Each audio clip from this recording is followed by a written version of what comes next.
আসসালামু আলাইকুম প্রিয় শিক্ষার্থীরা, অনলাইন ক্লাসে তোমাদেরকে স্বাগতম। কুমিল্লা মডার্ন হাই স্কুল কর্তৃক আয়োজিত অনলাইন ক্লাসের মাধ্যমে তোমাদের পাঠদান অব্যাহত রয়েছে। তারই ধারাবাহিকতায় আজকে আমি দশম শ্রেণীর ব্যবসা শিক্ষা শাখা শিক্ষার্থীদের ফিনান্স ও ব্যাংকিং এর উপরে একটি ক্লাস নেব। তোমরা নিশ্চয় অবগত আছো, 27 তারিখ থেকে তোমাদের প্রথম অনলাইন পরীক্ষা শুরু হচ্ছে। আমরা ওই 27 তারিখ পরীক্ষার সিলেবাস অনুযায়ী তোমাদের পাঠদানের চেষ্টা করতেছি। দশম শ্রেণীর ফিনান্স ও ব্যাংকিং এর দ্বাদশ অধ্যায় ব্যাংক ও গ্রাহক, এই অধ্যায়টি নিয়ে আজকে আমি আলোচনা করব। আজকে এটি এই অধ্যায়ের দ্বিতীয় ক্লাস। এর আগে আমি এই অধ্যায়ের উপরে আরো একটি ক্লাস নিয়েছি। সেখানে আমি তোমাদেরকে বোঝানোর চেষ্টা করেছি ব্যাংক কি, ব্যাংক বলতে কি বোঝায়, গ্রাহক কাদেরকে বোঝানো হয়। আশা করি তোমরা গত ক্লাসে তা ভালো করে বুঝতে পেরেছ। এর পাশাপাশি আমি তোমাদেরকে ব্যাংক ও গ্রাহকের মধ্যে কি ধরনের সম্পর্ক বিদ্যমান তা বিভিন্ন দৃষ্টিকোণ থেকে আলোচনা করেছি। ব্যাংকিং ব্যবসার মূল মন্ত্র কি সেই সম্পর্ক তোমাদের সামনে তুলে ধরেছি, এবং এর পাশাপাশি বলেছিলাম ব্যাংক ও গ্রাহকের মধ্যে সম্পর্ক সৃষ্টি হওয়ার পর গ্রাহকের প্রতি ব্যাংকের কিছু দায়িত্ব থাকে, আবার ব্যাংকের প্রতিও গ্রাহকের কিছু দায়িত্ব থাকে। আমরা গত ক্লাসে গ্রাহকের প্রতি ব্যাংকের দায়িত্বগুলো আলোচনা করেছি। আজকে আমরা দেখব ব্যাংকের প্রতি গ্রাহকের কি কি দায়িত্ব আছে।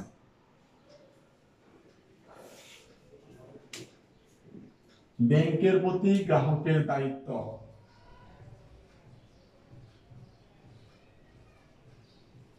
ব্যাংকের প্রতি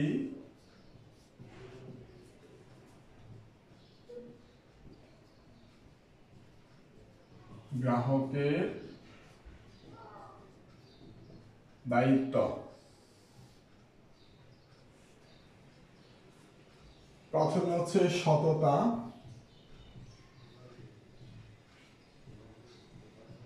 দুই হচ্ছে ঋণ পরিশোধ,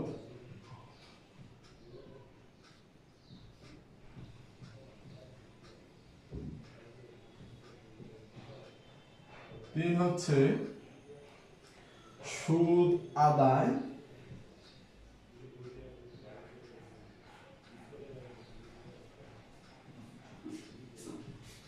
চার হচ্ছে সঠিকভাবে চেক অঙ্কন।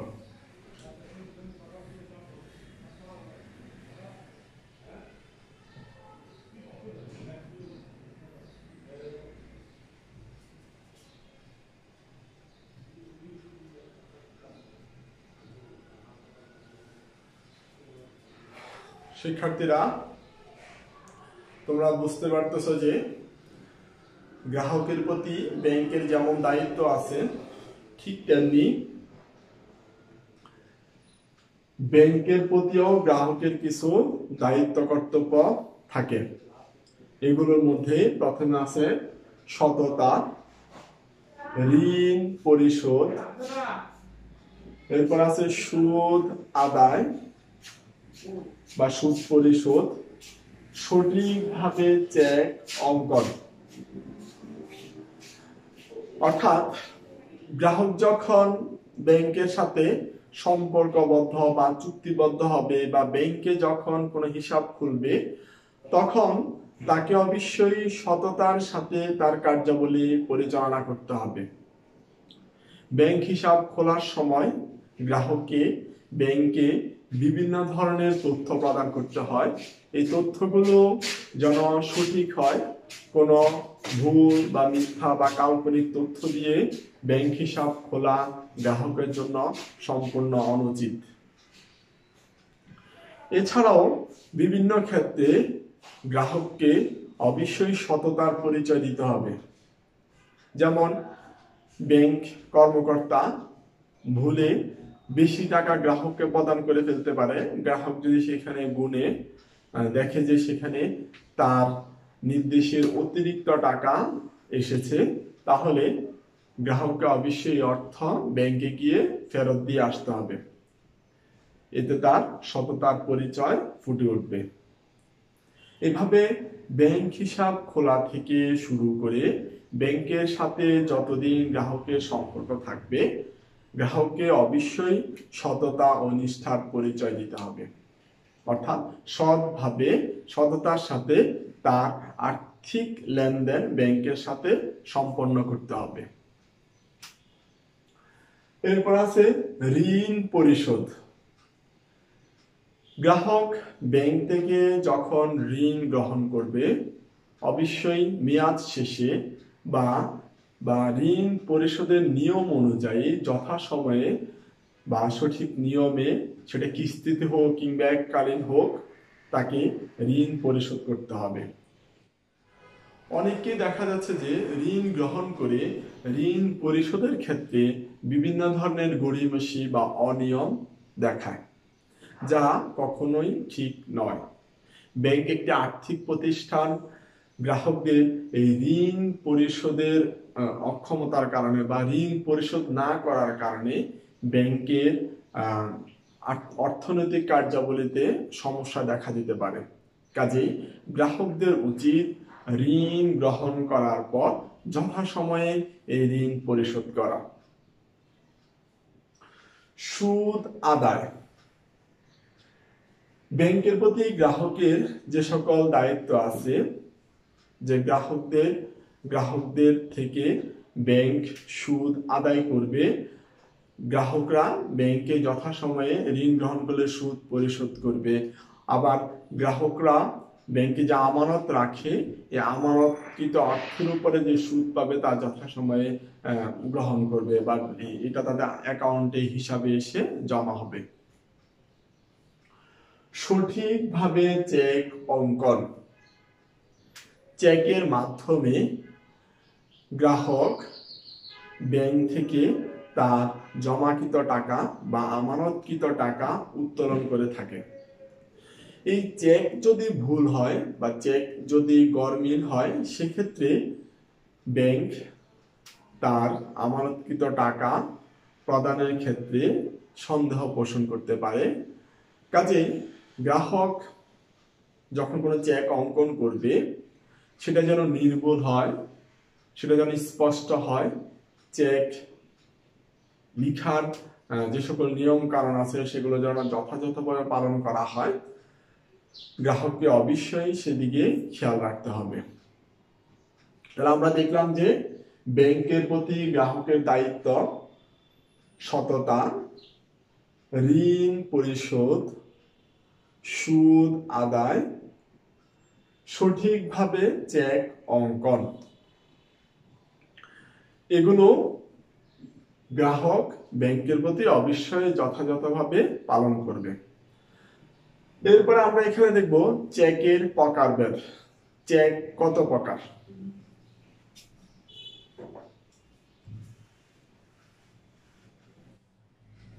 চেকের প্রকারভেদ। চেক 3 প্রকার। আমরা দেখি কি কি এগুলো।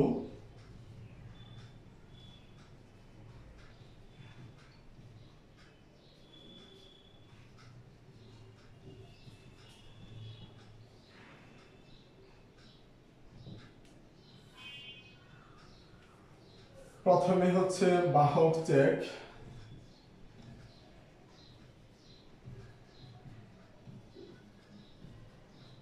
বাহক চেক।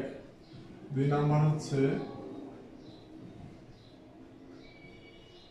হুকুম চেক। 3 নম্বর হচ্ছে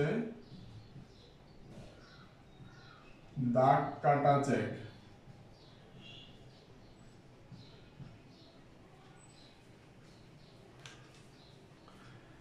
বাহক চেক যেই চেক এর অর্থ কোন বাহককে তার বাহককে পরিশোধ করা হয় তাকে মূলত বাহক চেক বলে। অর্থাৎ ব্যাংকের নিকট যেই চেক নিয়ে যাবে ব্যাংক ওই চেকের অর্থ তাকেই প্রদান করবে। সাধারণত ওই চেকগুলোকে বলা হয় বাহক চেক। হুকুম চেক যেই চেকের অর্থ কোনো নির্দিষ্ট ব্যক্তি বা প্রতিষ্ঠানকে প্রদানের জন্য গ্রাহক কর্তৃক নির্দেশ প্রদান করা হয়, মূলত ওই চেককে বলা হয় হুকুম চেক। এরপর আছে দাগ কাটা চেক। দাগ কাটা চেক যে চেকের উপরে বাম পাশে আড়াআড়ি ভাবে দুটি দাগ কাটা থাকে, মূলত ওই চেককে বলা হয় দাগ কাটা চেক। আমি তোমাদেরকে একটি নমুনা দেখাচ্ছি, সেটি হচ্ছে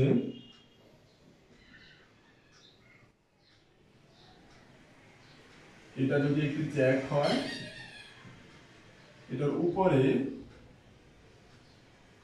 এইভাবে আড়াআড়ি ভাবে দুটি দাগ কাটা থাকবে এবং এই আড়াআড়ি দাগের ভিতরে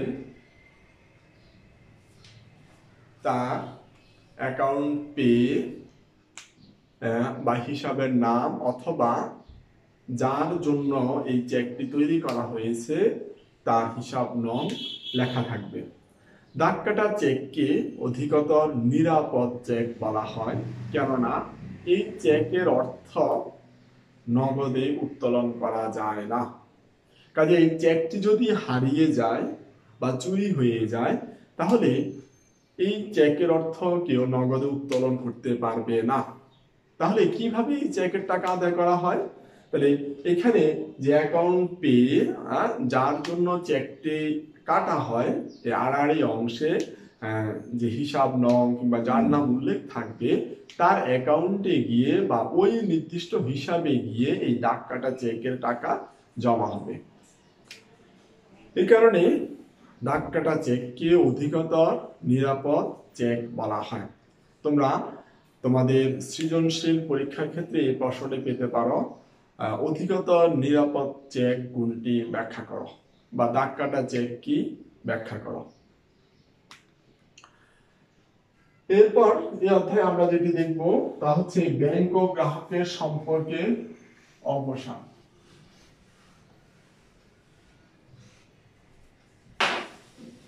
ব্যাংক ও গ্রাহকের সম্পর্কের অবসানের কারণ।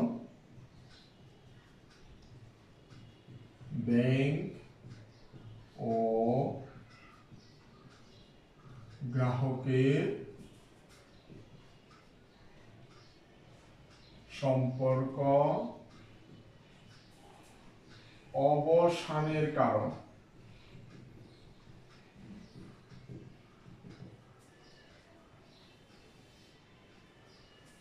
অর্থাৎ কি কি কারণে ব্যাংক ও গ্রাহকের মধ্যে সৃষ্টকার সম্পর্কের অবসান হতে পারে, সেগুলোর মধ্যে প্রথমে আছে দেউলিয়া ঘোষণা।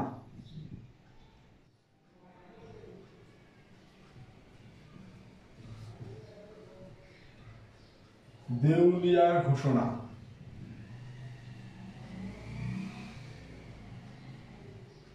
দুই নম্বরে আছে এখানে মক্কেল মানসিক ভারসাম্য হারালে।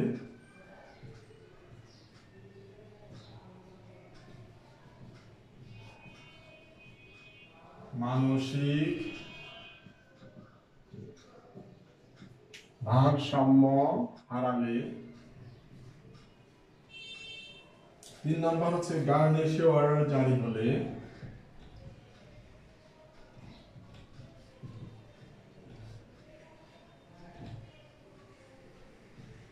গার্নিশিও অর্ডার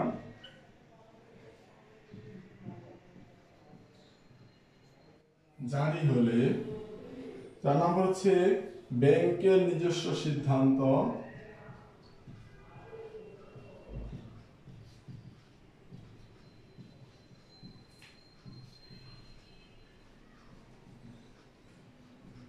ব্যাংকের নিজস্ব সিদ্ধান্ত। 5 হচ্ছে যুদ্ধজনিত কারণে শত্রুতা।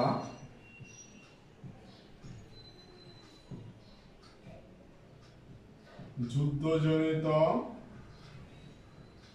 কারণে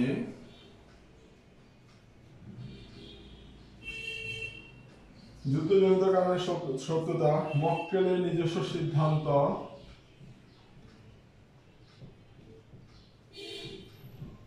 মক্কেলের নিজস্ব সিদ্ধান্ত। সম্পূর্ণ জের স্থানান্তর।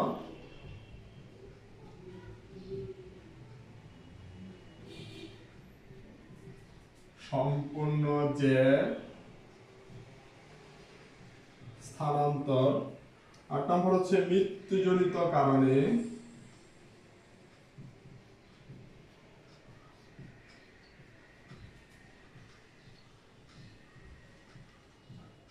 এবং 9 নম্বর হচ্ছে দীর্ঘকালীন লেনদেন চালু না রাখা। দীর্ঘকালীন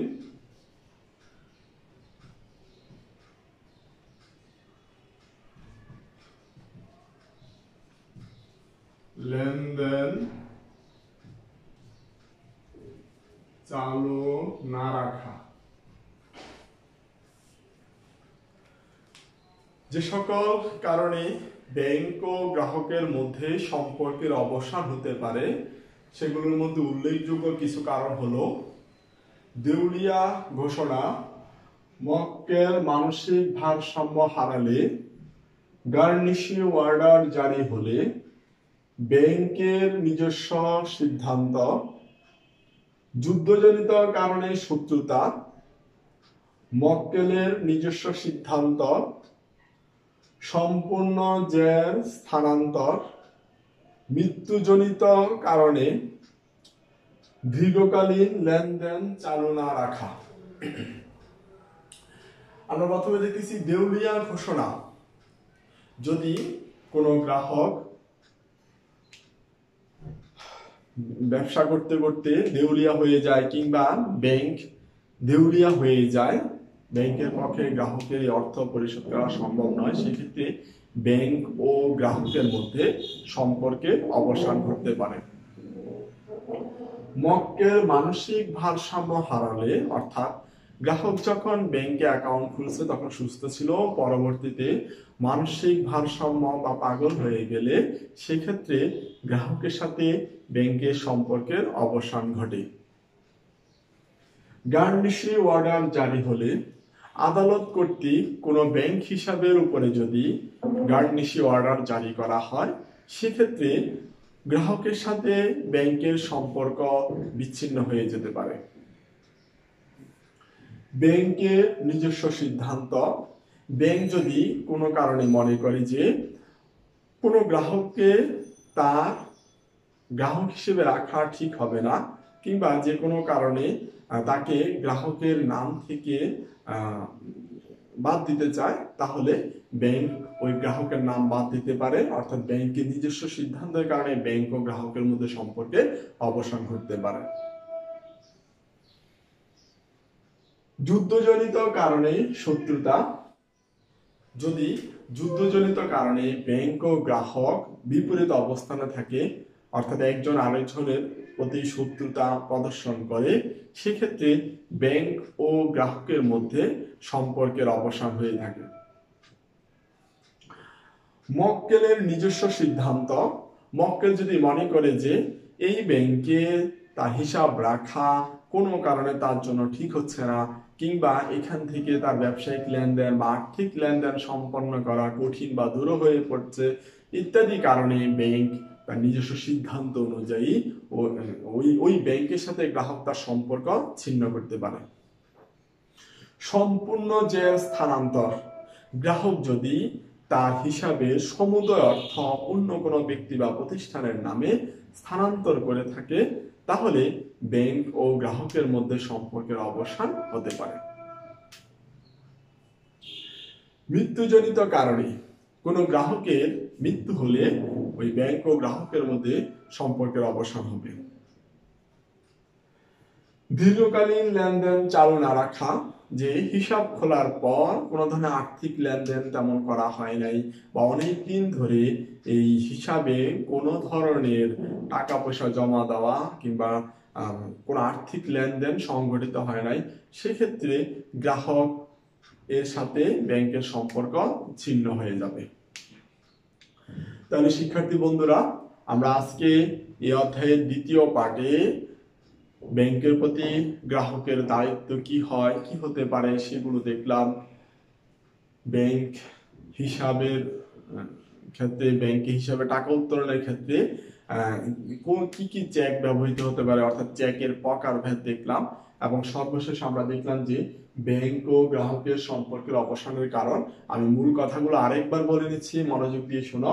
দেউলিয়া হতে হলে, মক্কেল মানসিক ভারসাম্য হারিয়ে ফেললে, গার্নিশি ওয়ার্ডার জারি হলে আদালত কর্তৃক সেটা জারি হয়, ব্যাংকের নিজস্ব সিদ্ধান্তর কারণে ব্যাংক ও গ্রাহকের সম্পর্কের অবসান ঘটে, যুদ্ধজনিত কারণে পরস্পর বিপরীত অবস্থানে থাকলে ব্যাংক হিসাবের অবসান হয়, মক্কেলের নিজস্ব সিদ্ধান্তের কারণেও সে ব্যাংকের সাথে সম্পর্ক ছিন্ন করতে পারে, সম্পূর্ণ জের অন্য কোনো হিসাবে স্থানান্তর করা হলে, মৃত্যুজনিত কারণে গ্রাহক এর সাথে সম্পর্ক ব্যাংকের ছিন্ন হয়, এবং দীর্ঘকালীন কোনো লেনদেন সংঘটিত না হয়।